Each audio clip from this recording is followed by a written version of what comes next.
Horo tak tekon, kulit melinjo termasuk sayur apa buah? Hai guys, wis dotange urung? Dina iki aku arek masak kulit melinjo yo guys, tak oseng-oseng. Seperti biasa, bumbune lombok, brambang bawang iki tak kei miri. Ojo lali salam laos. Lah iki lho, iki sing penting iki, tempe mbesem. Uripke kompore, tangkringke wajane, siap tempur. Nek minyake wis panas, cemplungke bumbune ya guys. Horo, nek menurutmu kulit melinjo ki sayur apa buah? Nek aku mbuh ora reti. Sreng nganti tangga-tanggamu do hajin-hajin. Minyake rada akeh ya guys, soalnya ya ben lengu kae lho. Jan ayu tenan kulit melinjone, kaya sing lagi nonton. Lah nek lanang, Mbak, ya wis ganteng.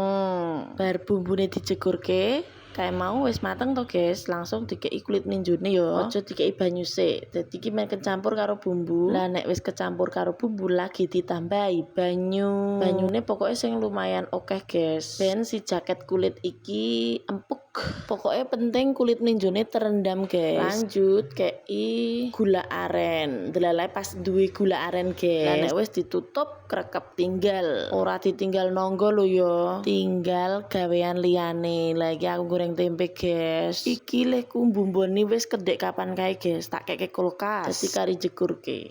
Aromanya sudah tercium guys, wangi. Jangan lupa di tahap ini ditambahi bumbu-bumbu ya guys, kaya uyah moto iki ora tak video. Ora ke video maksudnya lali. Gandeng iki sing rada agung banyune to guys, ditutup meneh. Pokoke ben nganti nah iki lho ngene iki lho rada asat banyune. Sudah siap dikonsumsi. Lanjut tempe wis iki goreng gereh genti guys. Mbah gereh apa? Pokoknya gereh sing tipis-tipis kaya awakku.